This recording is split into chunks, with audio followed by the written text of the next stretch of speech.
अवांजी समातुन ताईं radio voice of Sindh London.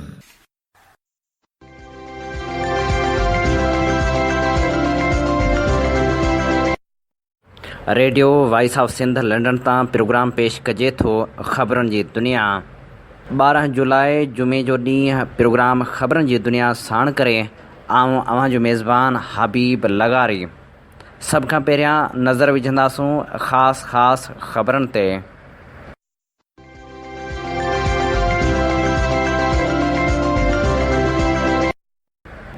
Islamabad high court J वक़्ती chief justice एहतसाब अदालत जे जज अरशद मलिक खे उहिदे तां हटाइण जो फ़ैसिलो करे वरितो आहे।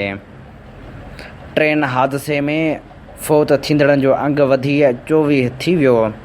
GST टैक्स वधाइण ख़िलाफ़ हड़ताल ते लाहौर ऐं कराची जा वापारी विरहाइजी विया। पाकिस्तान में अॼु बि चरबट राजा वारो दस्तूर बरक़रार आहे। पोहरियत खे वेहक वारी जाइ में सरियो विझंदड़ इफ़्तिख़ार लुंड खे इंसानी हक़नि जी वज़ारत जो फोकल पर्सन मुक़ररु कयो वियो आहे। सरहद मां अगवा थियल 200 बाज़ियाब SSP घोटकी तरफ़ां मुक़ाबले जी दावा मग़वी राजूणी कोशिशनि सां बाज़ियाब थियण जा चोॿोल। जरवार भरिसां मसवा में औरतुनि ऐं ॿारनि समेत ॿुॾी वियल 5 ॼणा अञा ताईं हथ न अची सघिया आहिनि। मियां साहिब भरिसां मारफाणी बिरादरी जे 2 धुरियुनि में खूनी तकरार वधीक हिकु नौजवान क़तल इलाइक़े में छिक ताण। नामियारे सहाफ़ी अता राजड़ जी वफ़ात ते वारसनि सां ताज़ियत जो सिलसिलो जारी। संसद तॾो हैदराबाद में विछायो वियो। कोट लालू भरिसां निंगरी जो फसल मां लाश मिलियो। वारसनि जो थाणे आॾो लाश रखी एहतिजाजी धरणो।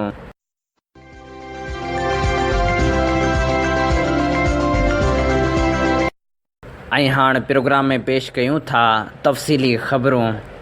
सभ खां पहिरियां ख़बर शामिल कंदासूं त इस्लामाबाद हाई कोर्ट जे वक़्ती चीफ जस्टिस चीफ जस्टिस एहतसाब अदालत जे जज अरशद मलिक खे उहिदे तां हटाइण जो फ़ैसिलो करे वरितो आहे। नवाज़ शरीफ़ ख़िलाफ़ फ़ैसिलो ॾींदड़ जज खे ब्लैकमेल कयो वियो, इहो चवणु आहे मरियम नवाज़ जो। जॾहिं त इस्लामाबाद जी एहतसाब अदालत जे जज अरशद मलिक इस्लामाबाद हाई कोर्ट जे वक़्ती चीफ जस्टिस खे पंहिंजी सफ़ाई में हिकु ख़त पिणु लिखियो आहे, जेको हुन हाई कोर्ट जे रजिस्ट्रार हवाले कयो आहे। एहतसाब अदालत जे जज अरशद मलिक ख़त सां गॾु हिकु बयान ऐं उन सां गॾु जारी कयल पंहिंजी तरदीदी प्रेस रिलीज़ बि रजिस्ट्रार हवाले कई आहे। ज़रियनि मूजिबि जज अरशद मलिक पंहिंजे ख़त ऐं बयान में नून लीग तरफ़ां जारी कयल वीडियो ऐं इल्ज़ामनि खे रद्द कयो आहे। अकबर बुगटी एक्सप्रेस हादसे में फ़ौत थींदड़नि जो अंग वधी 24 थी वियो आहे, जॾहिं त हादसे खां पोइ ट्रेननि जो शेड्यूल पिणु मुतासिर आहे। हादसे में ज़ख़्मी थियल हिकु औरत शेख ज़ैद इस्पताल में इलाज दौरान फ़ौत थी वई, जॾहिं त इमदादी कार्रवाइनि दौरान हिकु ॿारड़ी जो लाश पिणु मिलियो, जंहिंखां पोइ फ़ौत थींदड़नि जो अंग वधी 24 थी वियो। पंजाब हुकूमत ऐं पाकिस्तान ट्रेडर्स अलायंस विच में थियल ॻाल्हियूं कामयाब थी वियूं आहिनि, जंहिंखां पोइ वापारी अॻुवाणनि 13 जुलाई ते हड़ताल जो ऐलान वापसि वठी छॾियो आहे। जॾहिं त कराची इलेक्ट्रॉनिक्स डीलर एसोसिएशन पंहिंजा कारोबारी मर्कज़ बंदि रखण जो ऐलान बरक़रार रखियो आहे। एहतिजाज वारे मामले ते वापारी 2 हिसनि में विरहाइजी विया आहिनि। लाहौर जे वापारियुनि हड़ताल जो ऐलान वापसि वठी छॾियो आहे, जॾहिं त कराची जा वापारी एहतिजाज कंदा। सरहद भरिसां अगवा थियल 2 सौटनि खे पुलिस कचे वारे इलाइक़े मां बाज़ियाब कराइण जी दावा कई आहे। ज़रियनि जो चवणु आहे त मग़वियुनि जी बाज़ियाबी राजूणी वसीले थी आहे। आंदल सुंदराणी थाणे जी हद मां 5 ॾींहं अॻु अख़्तर लखण ऐं सौट कोड़ो लखण अगवा थी विया हुआ। धाड़ेलनि खेनि रावती जे कचे वारे इलाइक़े में रखियो। पुलिस जो चवणु आहे त असां मुक़ाबले बाद खेनि बाज़ियाब करायो आहे, ॿिए पासे ज़रियनि जो चवणु आहे त मग़वियुनि जी बाज़ियाबी राजूणी कोशिशनि ज़रिए अमल में आई आहे। पहिरीं बि मग़वी राजूणे वसीले बाज़ियाब थिया हुआ। नतीजे में हेल ताईं थियल ऑपरेशन दौरान पुलिस तरफ़ां कंहिं बि धाड़ेली या ॾोहारियुनि जी गिरफ़्तारी ज़ाहिर नाहे कई वई। ज़रियनि दावा कई आहे त मग़वियुनि जी बाज़ियाबी में भरचूंडे जे पीर जो पिणु मुख्य किरदारु आहे। जरवार भरिसां मसवा में औरतुनि ऐं ॿारनि समेत ॿुॾी वियल 5 ॼणा मिली न सघिया आहिनि। राति देर सां गढ़ीअ चाकुर खां मीरपुर माथेले वेंदे मोटरसाइकिल सवार मसवा में किरी पिया हुआ, जॾहिं त वाक़े में मोटरसाइकिल सवार अमरलाल, संसज़ाल, सलूबाई, भाॼाई कविता ऐं 3 सालनि जे नीगर सलूप समेत 5 ॼणा ॿुॾी विया हुआ। इतला ते इलाइक़े वासियुनि ऐं पुलिस पहुची ॻोल्हा शुरू कई, पर आख़िरी इतला ताईं लाश हथ न अची सघिया हुआ।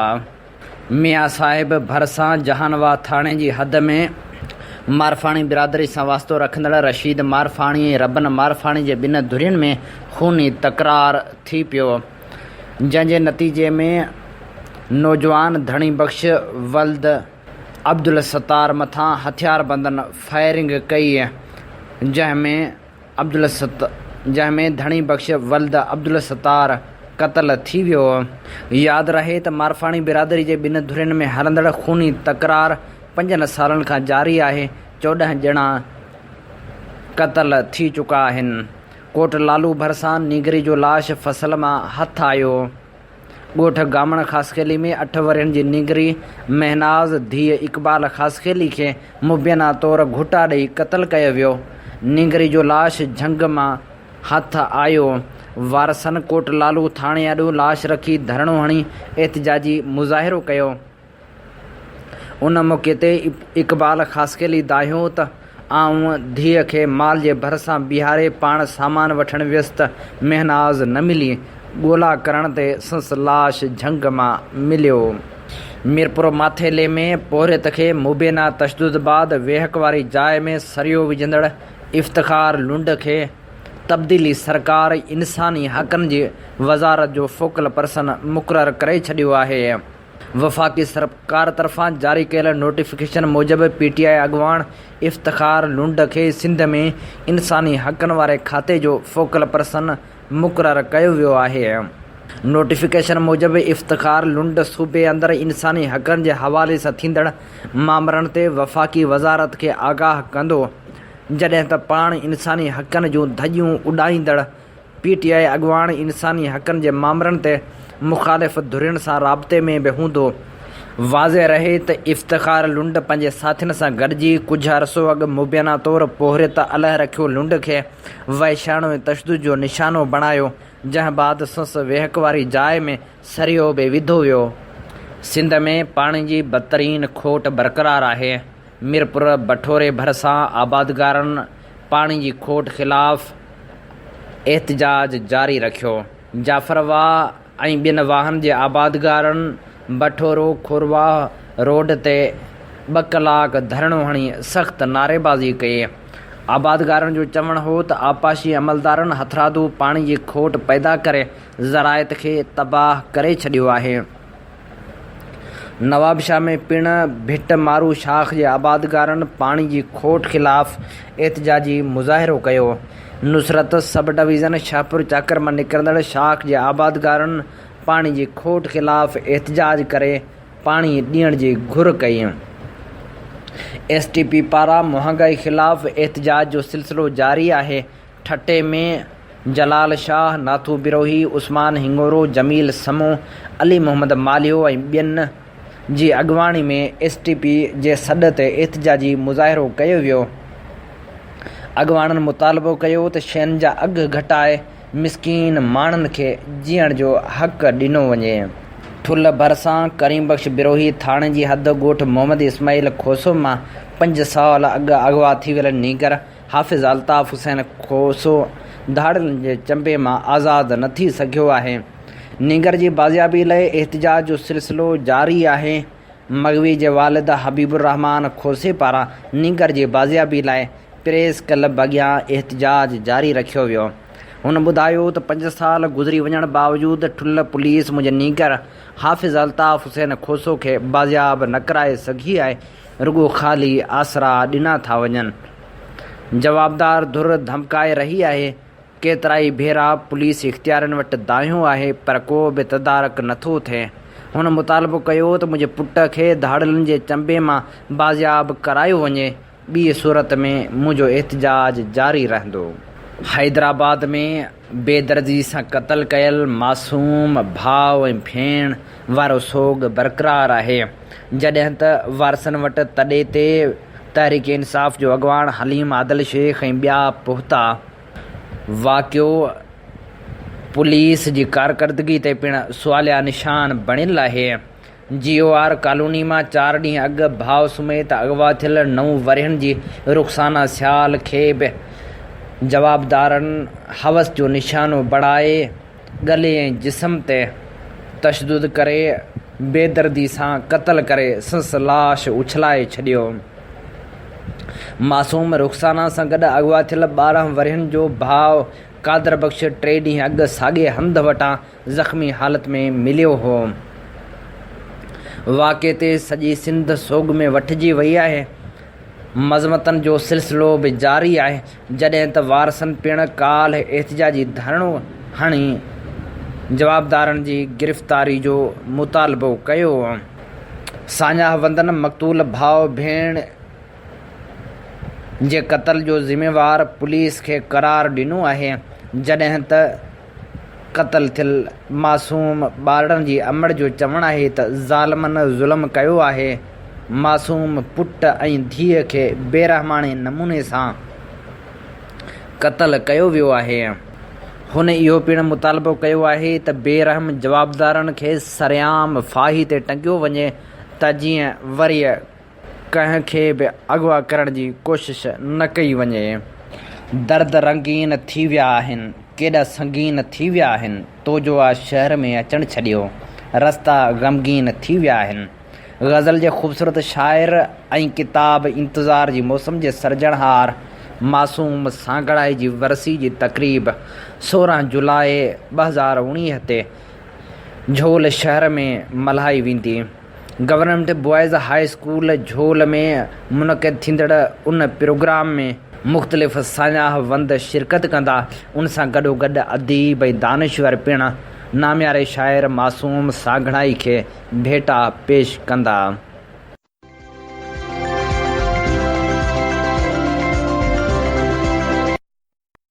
सिंध में वॾे वक़्त खां अलाए छो विछोड़े वारी मुंद टिकी पई आहे। रुॻो महबूब माण्हू था मरंदा वञनि, आहे छो न आख़िर इन्ही जो को हल।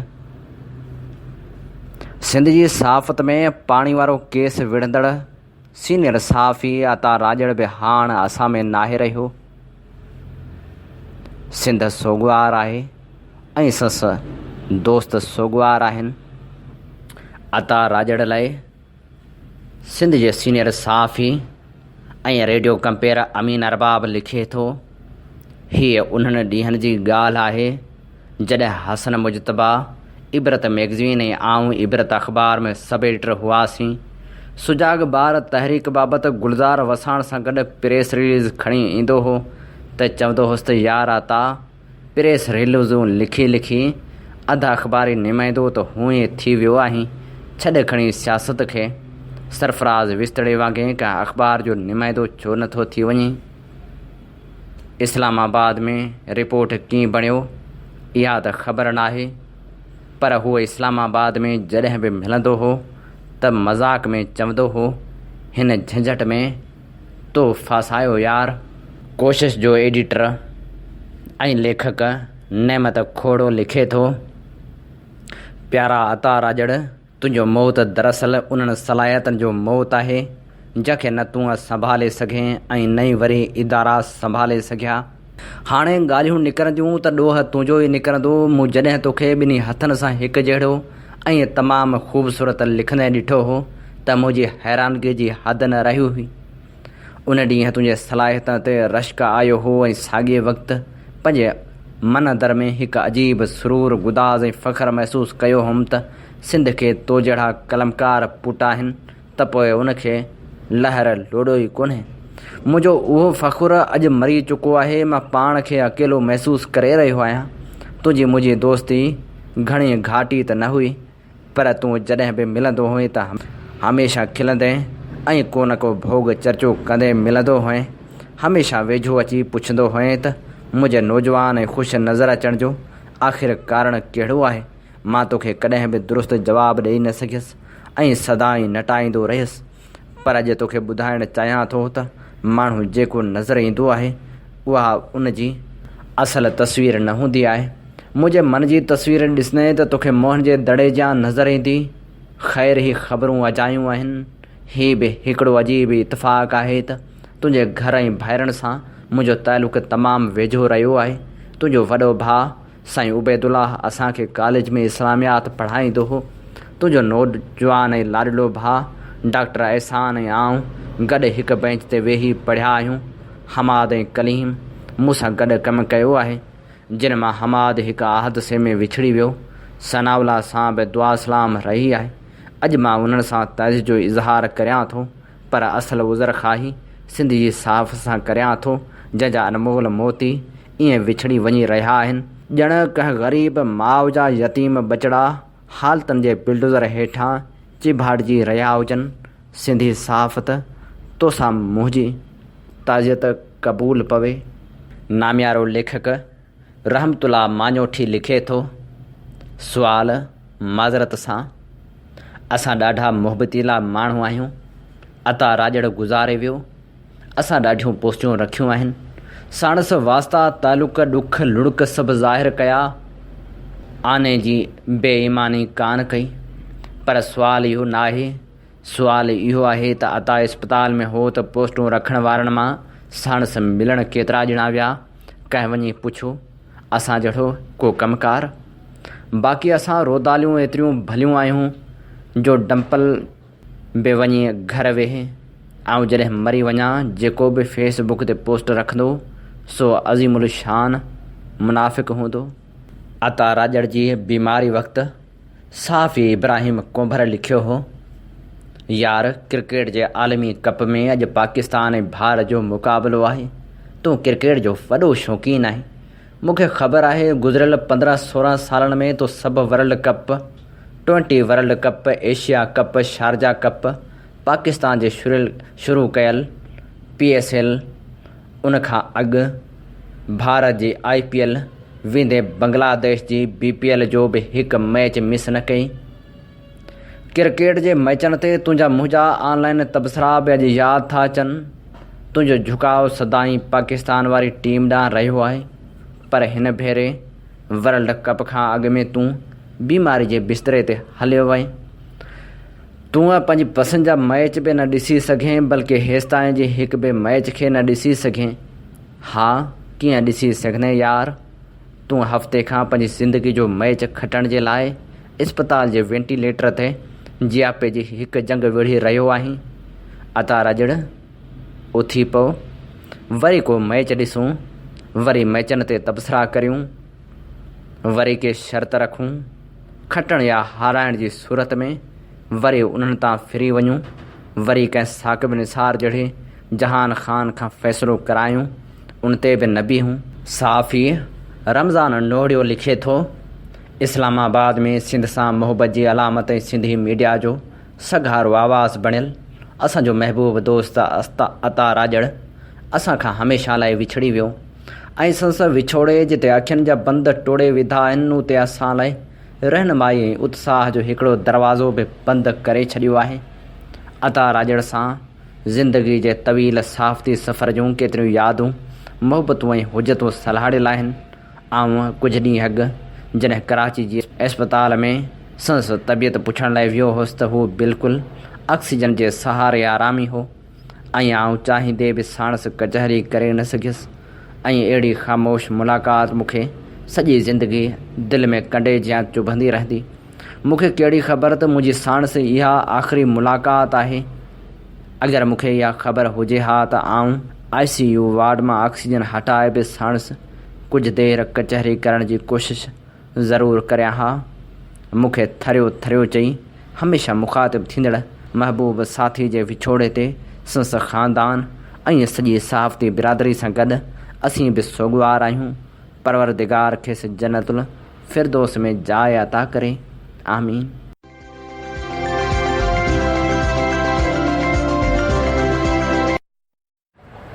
प्रोग्राम ख़बरनि जी दुनिया में हाणे शामिलु करियूं था तारीख़ जे वर्कनि मां चूंड लिखणी। जी हा, इहा असां अव्हां लाइ चूंड कई आहे सिंधियाना इनसाइक्लोपीडिया मां।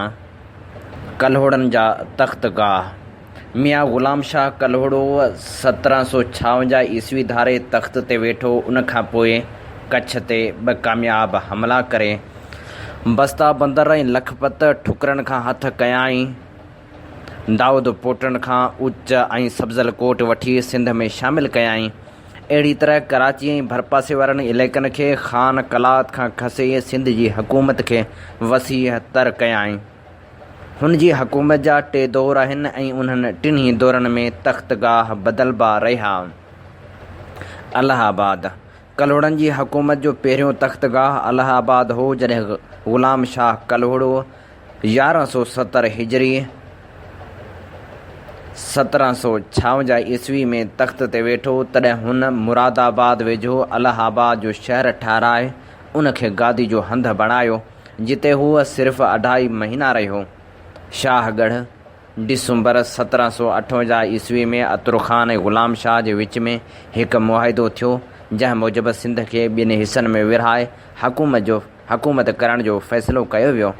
ग़ुलाम शाह पंहिंजनि हिमायतनि खे वठी गजे आंदो ऐं उनजो नालो शाहगढ़ रखी गादी जो हंधु बणाए हुकूमत करणु लॻो।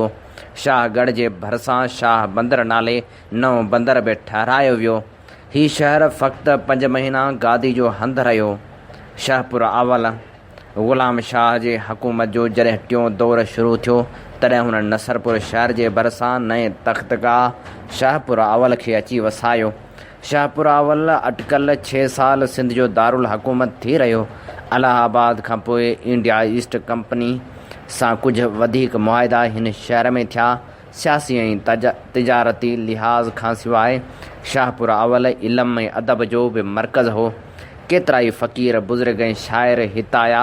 मीर अली शेर कानह खे हिन ई शहर में कल्होड़नि जी तारीख़ लिखण जो कमु सौंपियो वियो। सिंध जी गादी जो हीउ हंधु 1175 हिजरी 1764 ईस्वी में घणे तूफ़ान ऐं मिटी लॻण करे तबाह थी वियो। शाहपुर सानी। शाहपुर अवल तबाह थियण खां पोइ ग़ुलाम शाह शाहपुर सानी ठाराए 1764 ईस्वी में गादी जो हंधु बणायो। हीउ शहर पूरा 4 साल सिंध जो तख़्तगाह रहियो। हिन वक़्तु हीअ शहर मोरे तालुक़े में शाहपुर जहानिया जे नाले सां सॾियो वञे थो। खाणोठ या खाणोठ। मियाँ ग़ुलाम शाह कल्होड़े लाइ चवनि था त हुन खाणोठ शहर बि तइमीर करायो, जंहिंखे गादी जो हंधु बणाइणु पइचायो। पर डॉक्टर नबी बख़्श ख़ान बलोच जी लिखत मूजिबि उलहंदे पासे जबलनि जे किनारे सां खाणोठ जो शहर ॿधाई, पर आबकलाणी जी मौसम में दरिया जी ॿोॾि जो ख़तरो महसूसु करे उनजो आसरो लाथाई। अंग्रेज़ मुहक़िक़ हेग लिखे थो त हीउ शहर मियाँ ग़ुलाम शाह पुराणनि हालनि खां 1 मील ॾखण तरफ़ हिकु शहर ॿधायो। उन मां मालूम थिए थो त ग़ुलाम शाह कल्होड़े हिन शहर खे नई दारुल सल्तनत बणाइणु पइचायो, पर पोइ ॿोॾि जे ख़्याल सां हिते गादी न रखियाई ऐं हैदराबाद खे नओं दारुल सल्तनत बनाइण जो प्रोग्राम ठाहियाई। हैदराबाद। मीर अली शेर कानह मूजिबि ज़ुलहज 1181 हिजरी अप्रैल 1768 ईस्वी में नेरन कोट नाले हिकु मज़बूत जबल जी सरज़मीन ते तख़्तगाह बणाइण जी तजवीज़ थी चुकी हुई। तंहिं करे हैदराबाद जो क़िलो 1182 हिजरी 1768 ईस्वी में जुड़ी रास थियो ऐं उन ते हैदराबाद नालो रखियो वियो। ग़ुलाम शाह टकर मथां शहर अॾाए रैयत खे क़िले अंदरि हिफ़ाज़त में रहायो। हीउ शहर सिंध जी अच वञ में हुअण करे समूरी सिंध ते इंतिज़ामी कंट्रोल रखी सघिबो हो। हीउ शहर पके क़िले जी तमीर खां पोइ आबाद थियो। मियाँ नूर मोहम्मद कल्होड़े जी वफ़ात खां पोइ ग़ुलाम शाह ऐं संस पुटनि में तख़्त तां अणबुणत थी पई। जंहिं करे मुख़्तलिफ़ वक़्तनि ते मुख़्तलिफ़ हंधनि ते नवां शहर ॿधी उन्हनि खे तख़्तगाह जो दर्जो ॾिनो वियो, पर उहे मुस्तक़िल तख़्तगाह थी न सघिया। साल 1758 ऐं 1759 ईस्वी में ग़ुलाम शाह कलोड़े ख़ुदाबाद ऐं ॿिनि शहरनि खे छॾे फ़ैसिलो कयो त नओं शहर ॿधी उनखे तख़्तगाह बणायो वञे। अहिड़ी रीति मार्च 1769 ईस्वी में पके क़िले जी तमीर शुरू थी। मेजर रावरटी पंहिंजे किताब दी इंडस डेल्टा कंट्री में लिखियो आहे त हैदराबाद शहर जो बुनियादु 1768 ईस्वी में रखियो वियो।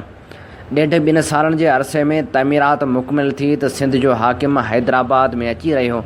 उन रीति क़दीम नीरूं जी जाइ हैदराबाद वालारी। मियां ग़ुलाम शाह कलोड़ो मुतमइन थी पंहिंजी फ़ौजी क़ुवत वधाए ऐं कंधार ते हमिलो करे अफ़गानियुनि सां ॿहथ करण पिए चाहिया त 12 अगस्त 1772 ईस्वी ते वफ़ात करे वियो। ॻाढ़ी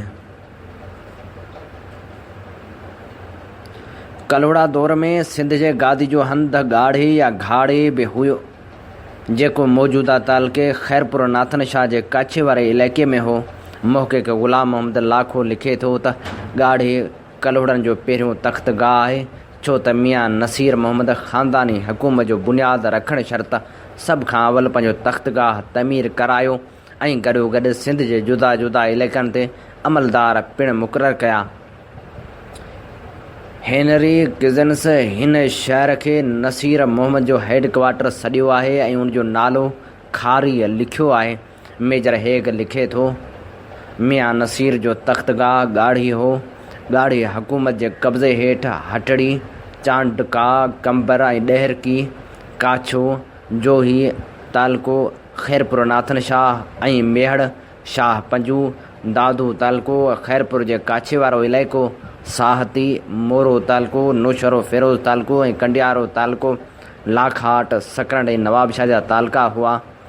ॻाढ़े जो शहर मियां नसीर मोहम्मद जे मियांवाल तहरीक जो बि मर्कज़ हो। मियां नसीर मोहम्मद ॻाढ़ी जे मरकज़ी हुकूमत वारे इलाइक़े में वाह खोटाया, कड़िया खणाया ऐं गॾियल कुड़मत जो बुनियादु विधो। लेखक अब्दुल्लाह मगसी लिखे थो त हिन इलाइक़े जी ज़मीन खे सरसब्ज़ बणाइण लाइ केतिरा ई मनसूबा ठाहिया।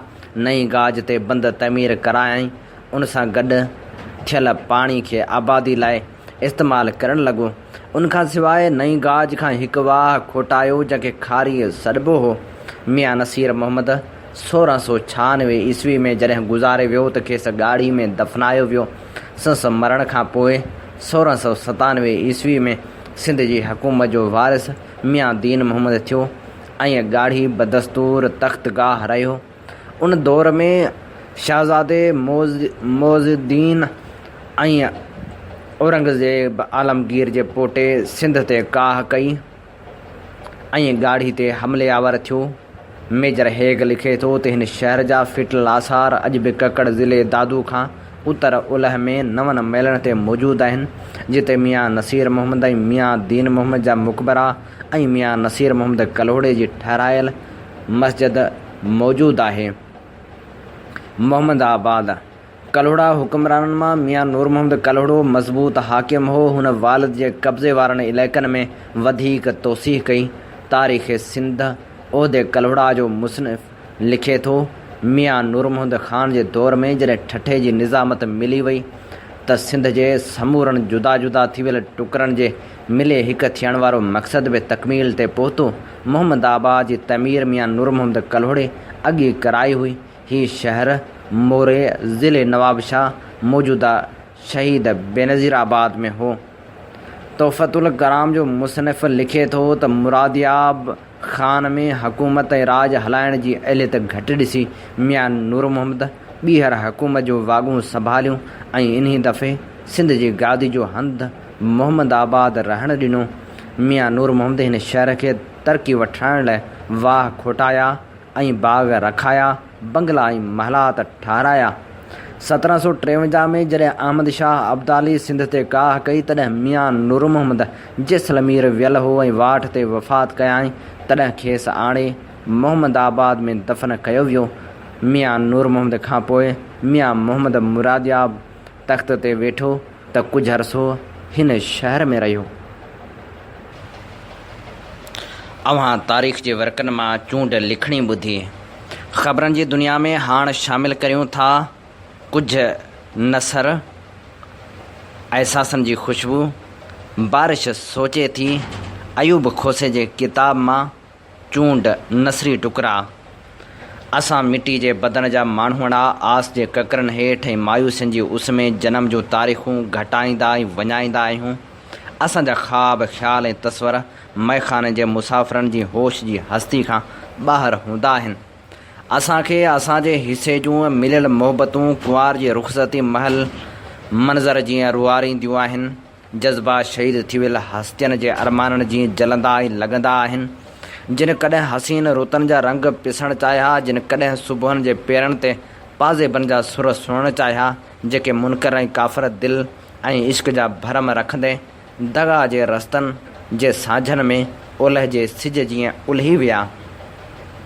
असांजो जुर्म इहो आहे जो असां आङुर उभी करे ॻाढ़े सिज जे हुअण जी साख ॾिनी आहे। रेटे सिज जे उभरण जो ख़्वाब अखियुनि जे ॻोठ में पालियो आहे।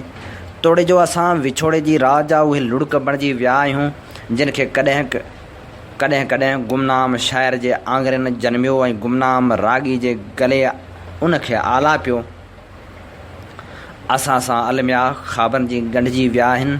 उन अलमियुनि में बेरोज़गारी खां बेवफ़ाइनि ताईं, रिश्तनि जे ज़ख़्मनि खां रीतनि जे सलेबनि ताईं हिकु न खुटंदड़ सिलसिलो समंड जीअं हले पियो। असां किताबनि जे बंदि वर्कनि जी उहा ख़ुशबू बणिजी विया आहियूं जंहिंखे को पढ़े थो त महसूसु करे थो। न त असां दर्द जी ढंढ ते उॾरी आयल प्यार जे पखियुनि जीअं बेनाम आहियूं। शामूं असांजूं सखियूं, सुबुह असांजा जज़्बा ऐं रातियूं असांजा लुड़क आहिनि। ऐं असांजी सोच इश्क में बेक़रार उन छोकिरी जी उहा बेचैनी आहे, उहो जज़्बो आहे जंहिंजो बदन कारी करे मारियल औरत जे अखियुनि जीअं आहे। असांजे रगनि में पलजंदड़ दर्द, भॻल चूड़ियुनि ऐं कुंवारी सींध जी उहा कहाणी आहे जंहिंखे कूड़ी गैरत जूं कुहाड़ियूं ॻोल्हिनि थियूं। शाइर सदियुनि जो रूह हूंदा आहिनि जिन जो कलम तारीख़ जी खाट लॻल सुफ़नि खे वरी वरी नओं जनम ॾींदो आहे। उहो कलम क़ैदी जी ज़ंजीर जीअं हूंदो आहे जेका पहिरेदारनि जी निंड हराम करे विझंदी आहे। मूं चंड खे परे खां बहारनि ऐं वफ़ान जा गीच ॻाईंदे ॾिठो ऐं ॿुधो आहे। उहो मूंखे मिलियल मोहबतनि जियां अज़ीज़ आहे। मोहबतूं क़ैदी जी ज़ंजीर जीअं आहिनि जिन खे को जेलर, को पहिरेदार सुणी नाहे सघंदो, छो जो उन लाइ अहसास खपनि। मोहबतूं सर्द मुल्कनि जे उजरे आशिक़ पखियुनि जा भटकी बेमरवत नाहिनि बणियूं। अहसास जी मौसम जा समूरा कपिड़ा ॼण त कंहिं लाहे फिटा कया आहिनि। तारीख़ उहा अलहड़ छोकिरी आहे जंहिंखे वक़्त जे बेरहम संगदिल माण्हुनि जे हथनि हर दौर में छिकियो ऐं पटियो आहे।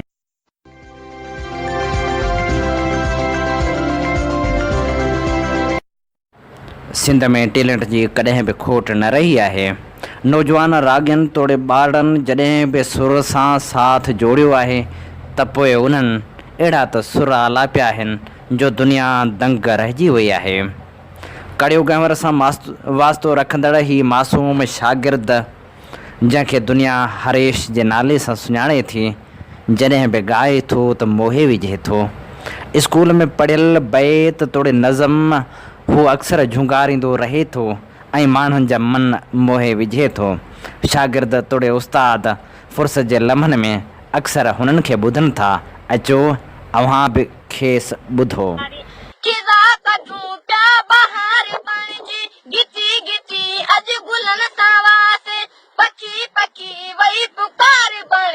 असीं वतन जा मज़ूर हारी, असीं वतन जा मज़ूर हारी, असीं वतन जा मज़ूर हारी। बनी बनी मुंह ठहे वया, कसी कसी कदम खपे वया, सने सने सफ़ा ॼमी वया, नंढा वॾा जन निसार बणजी असीं वतन जा मज़दूर हारी असीं वतन जा मज़दूर हारी असीं वतन जा मज़दूर हारी किथे बनियन में कढ़ी कमायूं किथे मिलन में पगर वहायूं निरार सारियूं निहार बणजी कंठा लतारियूं दिनार बणजी असीं वतन जा मज़दूर हारी असीं वतन जा मज़दूर हारी असीं वतन जा मज़दूर हारी मज़दूर कुड़मी ज़रूर आहियूं मगर वतन जो गुरूर आहियूं मज़दूर कुड़मी ज़रूर आहियूं मगर वतन जो गुरूर आहियूं मेरू वफ़ा जा मनार बणजी असीं वतन जा मज़दूर हारी असीं वतन जा मज़दूर हारी असीं वतन जा मज़दूर हारी खिज़ा कढूं पिया बहार बणजी गिची गिची अॼु गुलनि सां वासे पखी पखी वई पुकार बणजी असीं वतन जा मज़दूर हारी असीं वतन जा मज़दूर हारी असीं वतन जा मज़दूर हारी बनी बनी मूं ठहे वया कसी कसी कदम खपे वया सने सने सफ़ा ॼमी वया नंढा वॾा जन निसार बणजी असीं वतन जा मज़दूर हारी असीं वतन जा मज़दूर हारी असीं वतन जा मज़दूर हारी किथे बनियन में कढ़ी कमायूं किथे मिलन में पगर वहायूं निरार सारियूं निहार बणजी कंठा लतारियूं दिनार बणजी असीं वतन जा मज़दूर हारी असीं वतन जा मज़दूर हारी असीं वतन जा मज़दूर हारी मज़दूर कुड़मी ज़रूर आहियूं मगर वतन जो गुरूर आहियूं मज़दूर कुड़मी ज़रूर आहियूं मगर वतन जो गुरूर आहियूं मेरू वफ़ा जा मनार बणजी असीं वतन जा मज़दूर हारी असीं वतन जा मज़दूर हारी असीं वतन जा मज़दूर हारी इन्ही ते ई प्रोग्राम ख़बरनि जी दुनिया जो वक़्तु पंहिंजी पुॼाणी ते पहुतो पंहिंजे मेज़बान हबीब लगारी खे ॾींदा इजाज़त वरी मिलण ताईं अल्लाह निगहबान।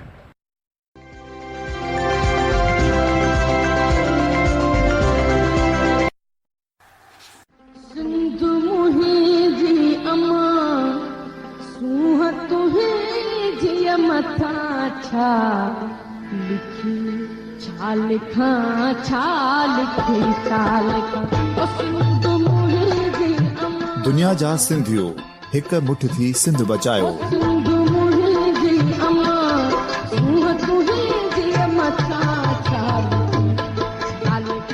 सिंध जो क़ौमी आवाज़ radio voice of Sindh London.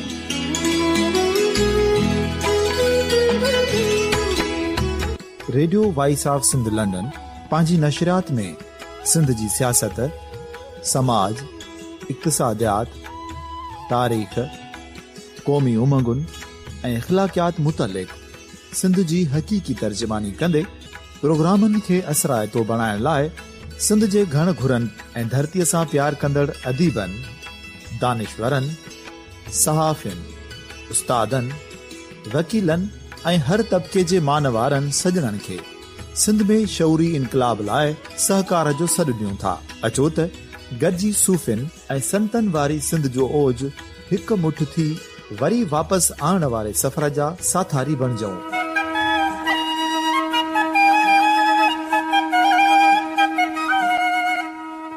हिक नए सुबुह जी शुरूआत जो पड़ाॾो घर घर ॻोठ ॻोठ ऐं शहर शहर ताईं पहुचायो। शाल सिंध आबाद ऐं ख़ुशहाल थिए, सिंधी माण्हू सुखियो ऐं सताबो थिए।